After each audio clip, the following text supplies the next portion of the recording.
സിരോഹി എന്നൊരു ബ്രീഡാണ്. അതിൻ്റെ കുട്ടികളൊക്കെ ആയിട്ട് നിൽപ്പുണ്ട്. നല്ല പാലും വളർച്ചയൊക്കെ ഉള്ള ഒരു ആടാണ്.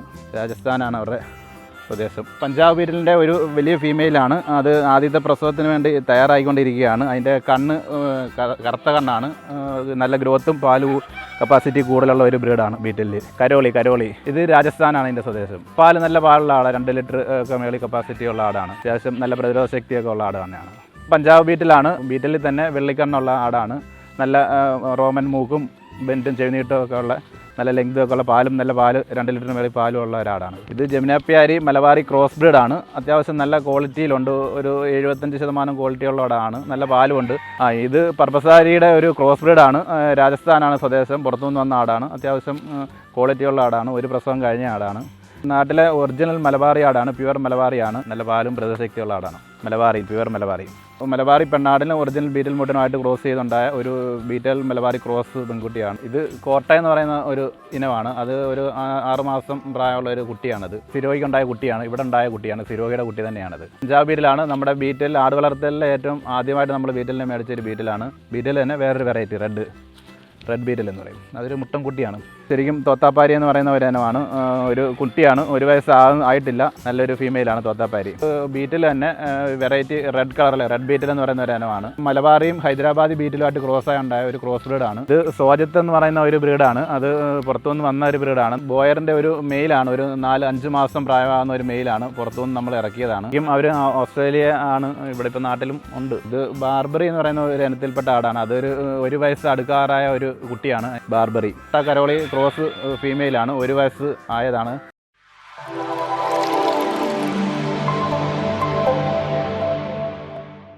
എൻ്റെ പേര് ബെന്നി ആണ്. കുറവലങ്ങാടിലെ വാക്കാടെന്ന് പറയുന്ന സ്ഥലത്താണ് ഞങ്ങൾ താമസിക്കുന്നത്. ഇവിടെ ഇപ്പം നമ്മൾ 4 വർഷം മിച്ചമായ ആടുകൃഷിയിലേക്ക് ഇറങ്ങിയിട്ട് ഞങ്ങൾ 2 പേരും പ്രവാസികളായിരുന്നു. 10-20 വർഷം പ്രവാസ ജീവിതം കഴിഞ്ഞിട്ട് വന്ന് തുടങ്ങിയൊരു സംരംഭമാണ്. വലിയ കുഴപ്പമില്ലാത്ത രീതിയിൽ കാര്യങ്ങളെല്ലാം ഭംഗിയായിട്ട് പോകണു. ഞാനും എൻ്റെ ഭാര്യയും പിള്ളേരും കൂടിയാണ് കാര്യങ്ങളെല്ലാം ചെയ്യുന്നത്. പണിക്കാരുമില്ല. സ്വന്തമായിട്ടുള്ള പരിപാടികളാണ്. ആടിപ്പം മൊത്തത്തിൽ നമ്മൾ ബ്രീഡ് ചെയ്യിക്കുന്നതും സെയിലിനായിട്ട് കൊണ്ടുവന്നതും എല്ലാം കൂടെ ഒരു 80-85 ആടുകളും ഇപ്പം നമ്മുടെ വീട്ടിൽ കൂടുകളിലുണ്ട്. അപ്പോൾ അതിൽ 3/4 ഭാഗവും പഞ്ചാബ് ബീറ്റിലാണ്. മെയിനായിട്ടും നമ്മൾ ഫോക്കസ് ചെയ്യുന്നത് പഞ്ചാബ് ബീറ്റിലാണ്. എന്നാൽ എല്ലാ ബ്രീഡുകളും നമ്മുടെ കയ്യിലുണ്ട് താനും. 5:30 ആകുമ്പോൾ എണീക്കും. വെട്ടം വീഴുമ്പോൾ തന്നെ താറാവുണ്ട്. മുട്ടത്താറാവ് 100-150 മുട്ടത്താറാവുണ്ട്. അപ്പോൾ അതിനെ രാവിലെ തന്നെ നമുക്ക് തുറന്നു വിടണം. അപ്പോൾ ആ സമയത്ത് നമ്മൾ എല്ലാവരും കേൾക്കും. ആടുകളെ തുറന്നിട്ട് പിന്നെ ആടിൻ്റെ കൂട്ടിലെ പുല്ലടിക്കലും കൂടടിക്കലും കറവ അങ്ങനെയുള്ള കാര്യങ്ങളിലേക്ക് കിടക്കുകയാണ്. പിന്നെ അതുകൊണ്ട് രാവിലെ തൊട്ട് 5:30 ആകുമ്പോൾ തൊട്ട് നമ്മുടെ പരിപാടി സ്റ്റാർട്ട് ചെയ്യുകയാണ്. പിന്നെ രാത്രി ഒരു 6-7 വരെയും പരിപാടികളാണ്. തീറ്റ കൊടുക്കൽ, വെള്ളം കൊടുക്കൽ, മരുന്ന്, പല കാര്യങ്ങളിലേക്ക് കിടക്കും. പിന്നെ സെയിലുണ്ടാവും. എല്ലാ കാര്യങ്ങളും ഇത്രയും സമയത്തിനുള്ളിൽ നടക്കും. പിന്നെ പുല്ലിയത്ത് എല്ലാം ഈ കൂടെ ഉള്ളതാണ്. പാല് നേരത്തെ നമ്മൾ കുറച്ച് കൊടുക്കുന്നുണ്ടായിരുന്നു. ഇപ്പോൾ കൊടുക്കുന്നില്ല. കുട്ടികളെ ബ്രീഡിങ് ആയതുകൊണ്ട് കുട്ടികൾ തന്നെ കുടിക്കുകയാണ്. അത്യാവശ്യം കുട്ടികൾ കുടിച്ച് മിച്ചമുണ്ടെങ്കിൽ നമ്മൾ വീട്ടിൽ ആവശ്യത്തിന് കറന്നെടുക്കുകയുള്ളൂ. പുളിയരിയും ചാക്കരി അല്ലെങ്കിൽ ഗോതമ്പ് എന്തെങ്കിലും ദിവസം ഇത് കൊണ്ടോട്ട് വേവിച്ചതിന് ശേഷം വൈകിട്ട് വേവിച്ചിടും. രാവിലെ നമ്മൾ തവിട്, ആടിൻ്റെ പില്ലറ്റ്, കാൽസ്യോ അല്ലെങ്കിൽ മിനറൽസോ എന്തെങ്കിലും സപ്ലിമെൻറ്റ് എല്ലാം കൂടെ ചേർത്ത് കുഴച്ച് തവിടൂടെ ചേർത്ത് കുഴച്ചാണ് എല്ലാവർക്കും കൊടുക്കുന്നത്. അതിന് ശേഷം വെള്ളം ഒഴിച്ച് തവിടിട്ട് കൊടുക്കുന്നത്. അങ്ങനെ ഒരു തീറ്റക്രമമാണ്. 10 മണിക്കാണ് നമ്മൾ രാവിലെ ഇത് കൊടുക്കുന്നത്. അതിന് ശേഷം 12 മണി 1 മണിയാകുമ്പം പിന്നെ പച്ചപ്പുല്ല് കൊടുക്കും. വീണ്ടും ഒരു 5 മണി 6 മണിയാകുമ്പം തേങ്ങാപ്പിണ്ണാക്ക് വെള്ളം കൊടുത്തതിന് ശേഷം വീണ്ടും പുല്ല് കൊടുക്കും. അതിന് ശേഷം ഒരു 7 മണി 7:30 ആകുമ്പോൾ വീണ്ടും പുല്ല് കൊടുക്കും. അതാണ് നമ്മുടെ ഇവിടുത്തെ തീറ്റക്രമം. മരുന്നുകളും കാര്യങ്ങളും അത്യാവശ്യം വേണ്ടിയ ആടുകൾക്ക് നമ്മളിവിടെ ചെയ്യാറുണ്ട്. എങ്കിലും അധികം നമ്മൾ മരുന്നുകൾ ഒഴിവാക്കും. പിന്നെ ചുമയോ കാര്യങ്ങളൊക്കെയാണ് നമ്മൾ നാടൻ രീതിയിലുള്ള മരുന്നുകൾ ഉണ്ടാക്കി തന്നെ കൊടുക്കാറുണ്ട്. അത് നിന്നില്ലെങ്കിൽ അതിന് മേലോട്ടുള്ള മരുന്നുകൾ ചെയ്യാറുള്ളൂ. ചെനയുള്ള ആടിന് TT എടുക്കാറുണ്ട്. എല്ലാ വർഷവും PPR വാക്സിൻ നമ്മൾ പ്രോപ്പറായിട്ട് ചെയ്യുന്നുണ്ട്. പുറത്തുനിന്ന് കൊണ്ടുവരുന്ന ആടിന് നമ്മൾ PPR എടുത്തതിന് ശേഷമാണ് കൊണ്ടുവരുന്നത്.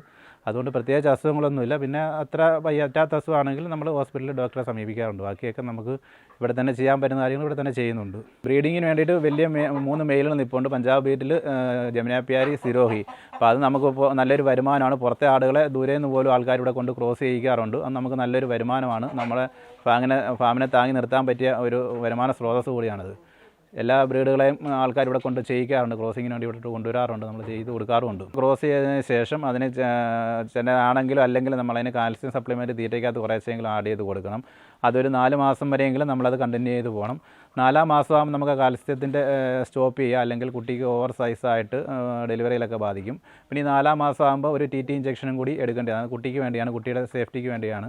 അത് നമ്മൾ പ്രത്യേകം ശ്രദ്ധിക്കേണ്ട ഒരു കാര്യമാണ്. ബീറ്റലിൻ്റെ 3 മാസമായ കുട്ടികൾക്ക് നമുക്ക് 15 തൊട്ട് 18 രൂപ വിലയാണ്. അപ്പം നല്ല ഗ്രോത്ത് ഉണ്ടാകും, 25-26 കിലോ ബോഡി വെയിറ്റൊക്കെ ഉണ്ടാകും. പാല് ഫുൾ അതുങ്ങൾ കുടിച്ച് വളരുന്നതുകൊണ്ട് ആ റേഞ്ച് വരും കുട്ടികൾക്ക്. മെയിലാണേലും ഫീമെയിലാണേലും 15 തൊട്ടാണ് സ്റ്റാർട്ടിങ്. വലിയ ഫീമെയിലാണേലും നിറച്ചെനയിലൊക്കെ അത് ഒരു 30-35 രൂപ റേറ്റിലൊക്കെ ആവും വലിയ ഫീമെയിലിനും. മെയിലാണേലും വലിയ മെയിലിന് 35-ന് മേലോട്ടൊക്കെയാണ് റേറ്റുകൾ. പിന്നെ സെയിലിനുള്ള ആട് നമുക്കിപ്പം ഇവിടെ കൊണ്ടിട്ടിട്ടുണ്ട്. അത് ഏതാണ്ട് 20 തൊട്ടാണ് സ്റ്റാർട്ടിങ്. 20, 22, 25 ആ റേഞ്ചിലുള്ള ആടുകളാണ്. അപ്പം വലിയ ഫീമെയിലും ഉണ്ട്, കന്നി ആടുകളും കിടപ്പുണ്ട് അതിനകത്ത്. സെയിലിന് വേണ്ടി ഇട്ടിരിക്കുന്ന ആടുകളെ കണ്ട് ഇഷ്ടപ്പെട്ട് ഏതാടിനെയാണ് ഇഷ്ടപ്പെട്ടതെന്ന് വെച്ചാൽ ഇഷ്ടപ്പെട്ടതിന് ശേഷം നമ്മളോട് ചോദിക്കും. അപ്പം നമ്മളതിനൊരു ഉദ്ദേശിക്കുന്ന ഒരു വില പറയും. അതിനുശേഷം അവർക്കും ബാർഗിൻ ചെയ്യാം, അവർക്കും നമുക്കും പറ്റുന്ന ഒരു രീതിയിലാണ് നമ്മളത് സെയിൽ ചെയ്യാറുള്ളത്. നമ്മൾ ആരെയും ബുദ്ധിമുട്ടിക്കാത്ത രീതിയിൽ തന്നെ കാര്യങ്ങൾ രീതി കൈകാര്യം ചെയ്ത് വിടാറുണ്ട്. എല്ലാവരും ഹാപ്പി ആയിട്ടാണ് ആടുമായിട്ട് പോകുന്നതും. ലോക്ക്ഡൗൺ തുടങ്ങിയതിന് ശേഷം നല്ല രീതിയിൽ സെയിലുണ്ട്. ഒത്തിരി ആൾക്കാർ ജോലി നഷ്ടപ്പെട്ടവരും ജോലിക്ക് പോകാൻ ബുദ്ധിമുട്ടുള്ളവരും ഒക്കെ ഈ ആട് മേഖലയിലേക്ക് തിരിഞ്ഞിട്ടുണ്ട്. അത് കാരണം സെയിൽ നല്ല രീതിയിൽ സെയിലുണ്ടായിരുന്നു. ഇപ്പോൾ ഇച്ചിരി കുറവാണേലും സെയിലുണ്ട്, കുഴപ്പമില്ലാത്ത രീതിയിൽ സെയിലുണ്ട്. എല്ലാ ആൾക്കാരും ഇതിലേക്ക് ഇറങ്ങി. എല്ലാവർക്കും വെറുതെ ഇരിക്കുമ്പം ഒരു മോഹം, 2 ആടിനെ മേടിച്ച് വളർത്താവുന്നു, പിന്നെ പറമ്പിലെ പുല്ല് നിൽക്കുന്നു. അങ്ങനെ ഒത്തിരി കണ്ടമാനം ആൾക്കാർ ഈ മേഖലയിലേക്ക് ഇറങ്ങിയിട്ടുണ്ട്.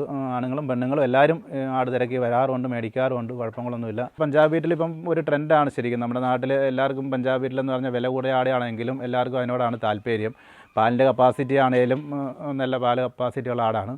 പിന്നെ വളർച്ചയിലാണേലും പിന്നെ കാണാനും നല്ല അഴകാണ്. ചെയ്യുന്നിട്ടും അതിൻ്റെ കറുത്ത നിറവും എല്ലാം കൂടെ ഒരു പ്രത്യേക അഴക് തന്നെയാണ്. അതുകൊണ്ട് എല്ലാവർക്കും പൊതുവെ പഞ്ചാബ് ബീറ്റിൽ തന്നെ ഒരു ട്രെൻഡാണിപ്പം. പുറത്തുനിന്ന് പഞ്ചാബ് ബീറ്റിലിനെ എത്തിക്കും നമുക്ക് ആൾക്കാരുണ്ട്. അവർ നമ്മളെ ഇവിടെ എത്തിച്ച് കഴിഞ്ഞ ശേഷം ഒരു സെപ്പറേറ്റ് ഒരു കൂടും കാര്യങ്ങളും ഒരുക്കി നമ്മളതിനെ ക്വാറൻറ്റൈൻ ചെയ്യാറുണ്ട്. അതിന് പല പ്രശ്നങ്ങളുണ്ടാകും, ചുമയായി, ജലദോഷമായി, കാലാവസ്ഥയായിട്ട് അഡ്ജസ്റ്റ് ചെയ്യാനായിട്ട്. അങ്ങനെ ആ പ്രശ്നങ്ങളെല്ലാം മാറാനായിട്ട് ഒരു 10-40 ദിവസം നമ്മൾ സെപ്പറേറ്റ് തന്നെ ഇടും. അതിന് ശേഷമേ നമ്മൾ നമ്മുടെ ആടുകളുമായിട്ടോ അല്ല സെയിൽ ചെയ്യത്തുള്ളൂ. അപ്പം പിന്നെ കൊണ്ടുപോകുന്നവർക്ക് ഒരു പ്രശ്നമില്ല. നാട്ടിലെ ക്ലൈമറ്റും തീറ്റയൊക്കെ ആയിട്ട് ഇണങ്ങിയതിന് ശേഷമാണ് ആൾക്കാർ കൊണ്ടുവന്നത്. അവർക്ക് പിന്നെ ഒരു പ്രോബ്ലം ഉണ്ടാകുന്നില്ല.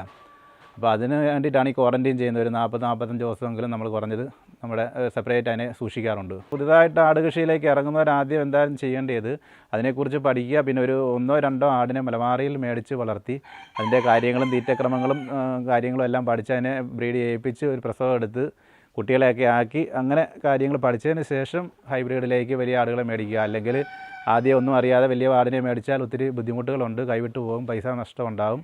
അപ്പോൾ അതുകൊണ്ട് തുടക്കക്കാരും വലിയ ആടിനെ ബീറ്റലിനെ ഒന്നും സ്റ്റാർട്ടിങ്ങിൽ മേടിച്ചിട്ട് പരീക്ഷിക്കാൻ നിൽക്കല്ല്. അല്ലെങ്കിൽ അത്രയ്ക്ക് അറിയാവുന്നവർ മാത്രമേ അത് ചെയ്യാവൂ. തുടക്കത്തിൽ മലബാറിയിൽ തന്നെ ചെയ്യുക. കാര്യങ്ങൾ മനസ്സിലാക്കിയതിന് ശേഷം ബീറ്റലോ സിരോഹിയോ ജമുനാപ്യാരിയോ ഒക്കെ മേടിച്ച് വളർത്തുക. അതൊക്കെ വലിയ വിലയുള്ള ആടുകളാണ്. ആഗ്രഹത്തിന് പോയി മേടിച്ച് നഷ്ടം സംഭവിക്കാൻ സാധ്യതയുണ്ട്. 15-20 വർഷത്തോളം പ്രവാസം അനുഭവിച്ച് പ്രവാസത്തെ ബുദ്ധിമുട്ടുകളും കഷ്ടപ്പാടുകളും മടുത്തിട്ട് നാട്ടിൽ വന്ന വ്യക്തിയാണ്. അതുകൊണ്ട് ഇപ്പോൾ ഇത് തുടങ്ങിയാലും കഷ്ടപ്പാടാണെങ്കിൽ തന്നെ നമുക്ക് ഒരു ബുദ്ധിമുട്ടായിട്ട് തോന്നില്ല. വീട്ടിൽ കുടുംബത്തോടൊപ്പം നിൽക്കാൻ പറ്റുന്നുണ്ട്, ബന്ധുക്കളെ കാണാൻ പറ്റുന്നുണ്ട്, എല്ലാവരുമായിട്ട് സഹകരിച്ച് നാട്ടിലെ ആൾക്കാരൊക്കെ ആയിട്ട് സഹകരിച്ച് ജീവിക്കാൻ പറ്റുന്നുണ്ട്. അതുകൊണ്ട് തന്നെ നമുക്കൊരു ബുദ്ധിമുട്ടായിട്ട് തോന്നുന്നില്ല. അങ്ങനെ എന്നെപ്പോലെ പ്രവാസം കഴിഞ്ഞ് വരുന്നവർക്കും പല ജോലി നഷ്ടപ്പെട്ടിരിക്കുന്നവർക്കും പ്രായമായവർക്കൊക്കെ ചെയ്യാൻ പറ്റിയ ഒരു ബിസിനസ്സാണ്. വലിയ ബുദ്ധിമുട്ടില്ലാത്ത ഒരു ജോലിയാണ് ആട് വളർത്തത്. പുല്ല്, തീറ്റപ്പുല്ലോ അല്ലെങ്കിൽ നമ്മുടെ പറമ്പിലോ പുല്ലുണ്ടായിരിക്കണം. ആ ഒരു ഇത് മാത്രം നോക്കിയാൽ മതി. പുല്ലുണ്ടെന്നുണ്ടെങ്കിൽ നമുക്ക് എത്ര ആടിനെ വേണേലും വളർത്താം. ഇതിവിടെ നമുക്ക് പുല്ല് പറമ്പിലില്ല എങ്കിലും നമ്മളൊരു 25 സെൻറ്റ് സ്ഥലത്ത് പുല്ല് വെച്ചിട്ടുണ്ട്. ബാക്കി നമ്മൾ ലോക്കലായിട്ട് പുല്ല് ചെത്തി കൊടുക്കുകയാണ്. അപ്പോൾ അങ്ങനെ തയ്യാറുള്ളവർക്ക് ശരിക്കും പറ്റിയൊരു മേഖല തന്നെയാണ്. വലിയ ഇൻവെസ്റ്റ്മെൻറ്റ് ഇല്ലാതെ നല്ല രീതിയിൽ തന്നെ കൊണ്ടുപോകാൻ പറ്റിയ ഒരു മേഖലയാണ് ആട് വളർത്തൽ. തുടക്കത്തിൽ നമുക്ക് വലിയ ബുദ്ധിമുട്ട് തന്നെയായിരുന്നു. കാരണം നമുക്ക് അറിയാൻ മേലാത്ത ഒരു മേഖലയായിരുന്നു. അതുകൊണ്ട് തന്നെ നമ്മൾ പുറത്ത് ഗൾഫിൽ നിന്ന കാരണം ഒരാഗ്രഹത്തിൻ്റെ പുറത്ത് ചാടിക്കയറി തുടങ്ങി. അത് ഒരു 2 വർഷമൊക്കെ ആയപ്പം പൂട്ടി ക്ലോസ് ചെയ്യേണ്ട ഒരു അവസ്ഥയിലൊക്കെ നമുക്ക് എത്തി. കാരണം അത്രയ്ക്കും ബുദ്ധിമുട്ടുണ്ടായിരുന്നു. സെയിൽ അറിയത്തില്ലായിരുന്നു, വാങ്ങാൻ അറിയത്തില്ലായിരുന്നു. അതൊക്കെ പഠിച്ചതിന് ശേഷം നമുക്ക് ദൈവം അനുഗ്രഹിച്ച് ഇപ്പോൾ ഒരു കുഴപ്പവും. വീട്ടിലെ കാര്യങ്ങളും പിള്ളേരുടെ കാര്യങ്ങളും ഫുള്ള് കാര്യങ്ങളും നമ്മൾ ആടിനെ കൊണ്ടാണ് നമ്മൾ നടത്തിക്കൊണ്ട് പോകുന്നത്. വേറൊരു ജോലിക്കും നമ്മളിപ്പം പോകുന്നില്ല. നമ്മൾ നല്ല രീതിയിൽ മുന്നോട്ട് കൊണ്ടുപോയിക്കൊണ്ടിരിക്കുകയാണെങ്കിൽ നമുക്കത് നല്ലൊരു വരുമാനമാണ്. കഷ്ടപ്പെടാൻ തയ്യാറായിരിക്കണം. പണിക്കാരെ വെച്ചുകൊണ്ട് മുന്നോട്ട് കൊണ്ടുപോകുക നടക്കത്തുമില്ല. സ്വന്തമായിട്ട് ചെയ്യുന്നവർക്ക് നല്ലൊരു വരുമാനം ഉണ്ടാക്കാൻ പറ്റിയൊരു മേഖലയാണ്. കുഴപ്പമൊന്നുമില്ലാതെ മുന്നോട്ട് പോകാം. എൻ്റെ ഫാമിലിയിൽ ഇപ്പം ഞാനും എൻ്റെ ഭാര്യ മഞ്ജു, പിന്നെ 2 പിള്ളേരാണ്, മെൽവിൻ, മിലൻ. അപ്പം ഞങ്ങൾ ഇത്രയും 4 പേരാണ് ഇവിടെ താമസിക്കുന്നത്. എല്ലാ കാര്യങ്ങളും ആടിൻ്റെ കാര്യങ്ങളിലാണേലും എല്ലാത്തിലും ഞങ്ങൾ 4 പേരോടെ കൂടിയാണ് കാര്യങ്ങളെല്ലാം ചെയ്യുന്നത്.